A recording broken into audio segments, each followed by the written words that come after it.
Alright guys, this is Richard from the site. Even though we don't have a name yet, I figured I would just do our first unboxing video. And what we have here is the Samsung Stratosphere from Verizon Wireless. And it is their first 4G LTE phone with a slide-out QWERTY keyboard. And you can get it for $150 on a 2-year contract. So not too bad, but let's go ahead and unbox it and take a look at it, shall we? Inside box just shows the contents of the box. You get the phone, the battery, micro SD card, wall charger, and a quick reference guide. And that's pretty much all it says in the box. It is a DivX HD phone, which is cool. You'll be able to register it with DivX.com and transfer your DivX movies. Let's go ahead and open the box and take a look. Alrighty, here's the phone itself. We'll set that off to the side for a second and take a look at what else is in the box. You get a data sync charging cable, micro USB on one end and full-size USB on the other. Here you have your battery, and it is a, let's see if I can find out here, 1800 milliamp hour battery. And this battery also is available in an extended format, which is about, I think, 3000 milliamp hours. This is a larger battery than what you normally see on most phones, so hopefully, because it's LTE, you'll get better battery life by having a larger battery, even without the SIM card. Sorry, not SIM card. Even without, having the extended battery. And then this right here is a compact USB wall adapter. Prongs there, USB here. You hook up your data and sync cable to that. Let's see what else is in the box. You get your manuals, your product safety and warranty information guide.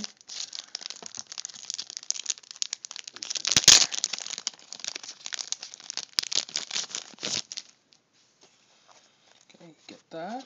You also get your Master Your Device manual, your consumer information, and your radio frequency emissions and responsible driving information.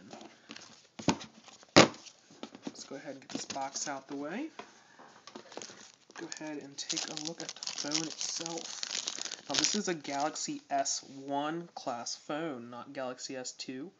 And so it has several features that, would be similar to anyone, familiar with anyone who is used to that series of handsets. It has a 4-inch Super AMOLED display. It's not Super AMOLED Plus like some of the derivatives like the Droid Charge and the Infuse 4G, but it's still very crisp and very clear. It should be a very nice display. Bottom, you have your typical Android buttons, your home, menu, back, and search keys. Alright, taking a look on the left-hand side. Let's put it in the light there. There we go. Have your volume controls right there. A lanyard loop, and nothing else, no camera button or anything like that. On the back, you do have your 5-megapixel camera capable of shooting 480p video. Select the Droid 1, it's DVD quality. And you have your LED flash. On the right-hand spine, you have your power button in typical Samsung fashion. And again, that's it. Looking up on the top, you have your 3.5mm headphone jack. And on the bottom is your micro USB port for sync and data and charging. Big news about Stratosphere is that it's the first 4G LTE phone on Verizon to have a full slide-out QWERTY keyboard. Now, if the phone itself looks familiar to you, that's because it is very much similar to the Epic 4G that was released on Sprint a year ago, except it has LTE instead of WiMAX, which is Sprint's 4G implementation for now.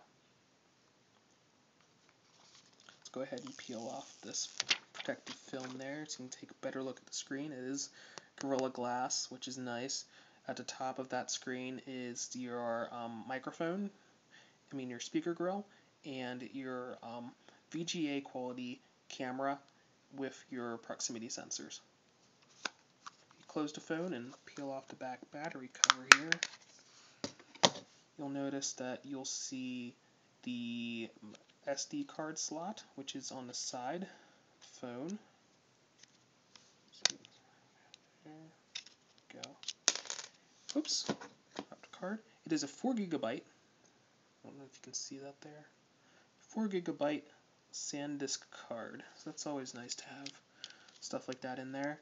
And that slot that I pointed out earlier is your micro SIM card slot. Stratosphere is the first 4G LTE handset on Verizon that uses a micro SIM card slot. Let's go ahead and see where the micro SIM looks like. I can show you one.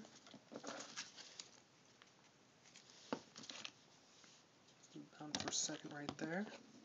Overall, the whole phone feels like it's a high quality piece. It doesn't feel, terribly cheap, or, I mean, some people have said that the phone, Samsung phones tend to be a bit plasticky. It doesn't really feel that way to me. It feels pretty high-end, which is nice for, a mid-range device that would have been considered high-end just a year ago. It's actually kind of shocking when you think about it.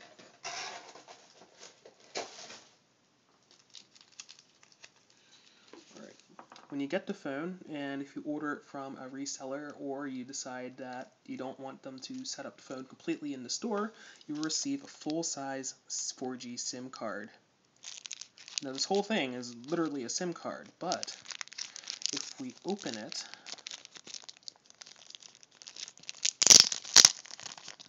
you'll see that the part that actually comes out that you slide in the phone is small. It is a micro SIM. It is teeny. If you use an adapter, you'll be able to plug that micro SIM into other Verizon 4G LTE devices, but you won't be able to use it in AT&T LTE devices because the frequencies aren't compatible. But enough talking about that. Let's pop out the SIM card here.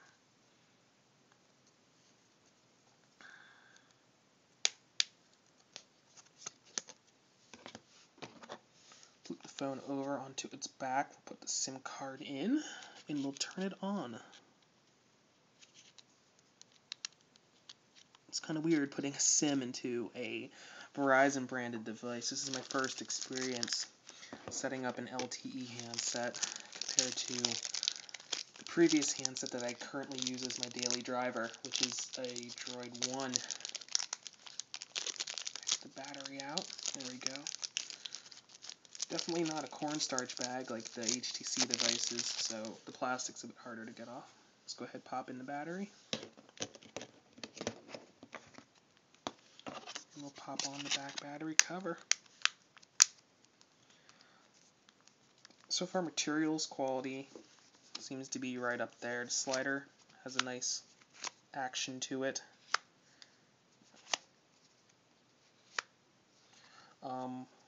Easy to slide. The back isn't glossy like the first Galaxy S line of phones. While it does reflect a bit in the light, it's more of a matte. It doesn't pick up fingerprints. I'm really digging this back cover a lot. Let's go ahead and turn on the phone, see if it has some charge in it. Hopefully it does. Oh, there we go. Now, the Stratosphere is a Galaxy S phone, like I said earlier, so powering it is a 1 gigahertz Hummingbird processor. And like the other handsets, it also has 512 megabytes of RAM, and like I said, that 4-inch Super AMOLED display. And the colors, wow, just on that boot screen alone, the colors look very nice. Very crisp screen, very clear. Definitely a premium panel experience. Maybe not something as good as a QHD screen, but, or Super AMOLED Plus, but, it's pretty decent. It's there. Let's see. We're going to unlock the phone here. We're using the puzzle piece lock screen. We're just going to quickly go through the setup wizard with you while it's on camera. So we'll just choose English next. Let's see.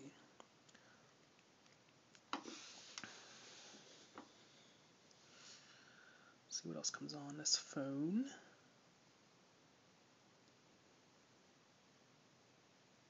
Wait a while for it to boot. Hopefully the setup process goes pretty well. It's my first time setting up an LTE handset, so hopefully it won't take too long.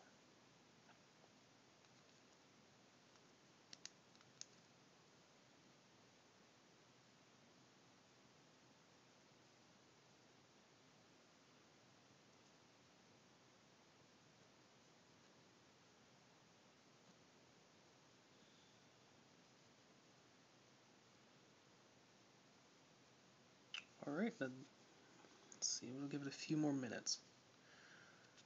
See what happens. Alrighty. I'm going to go ahead and set this up, and then when we come back, I'll give you a first look at the phone itself.